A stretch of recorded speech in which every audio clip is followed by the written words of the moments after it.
حضرت اگر پیسے جوڑتے ہیں اور جمع کرتے ہیں سائڈ پہ رکھتے ہیں کہ کسی وقت کی ضرورت ہے تو وہ پوچھتے ہیں کہ کیا یہ توکل اللہ کے خلاف کی چیز ہے یا یہ وہ ہے کہ جو کہتی ہے کہ اونٹ کو سہارا میں بانٹنے میں رکھنا چاہیے؟ یہ دوسری بات توکل اللہ کے خلاف نہیں ہے، حسب ضرورت چیز کام آتی ہے.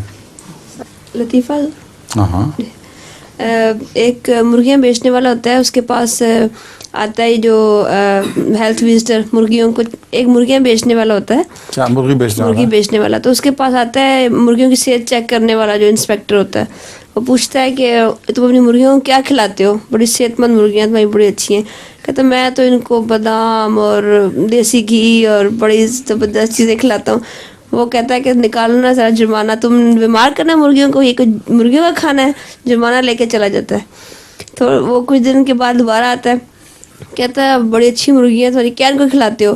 کہتا ہے کیا جی اچھی، بس جو آتا ہے دانا دن کا گھاس پھوس یہ وہ کھلا دیتا ہوں. میں نے کیا کھلانا؟ کہتا ہے تو مرغیاں بیمار کر رہے ہو، لوگ بھی گوشت کھائیں گے، سب بیمار ہوں گے، تم یہ کیا کر رہے ہو؟ بڑا پریشان ہوتا ہے. 30 دفعہ آتا ہے، پھر پوچھتا ہے ہاں جی بتاؤ تم اپنی مرغیوں کو کیا کھلاتے ہو؟ کہتا ہے میں نے کیا کھلانا ہے، میں نے کو روپیہ دیتا ہوں، خود ہی جا کے کھاتی ہے.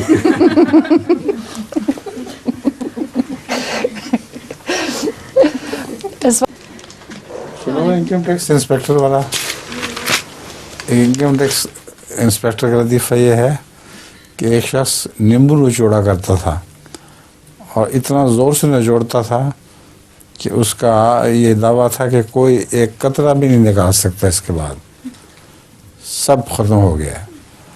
تو مجمع میں اس نے بڑی تقریر کی اور نیمبو نچوڑ کے دکھایا اور کہا کوئی ہے جو آ کے اس کو نچوڑے دوبارہ تو اس میں سے قطرے نکال لے کوئی.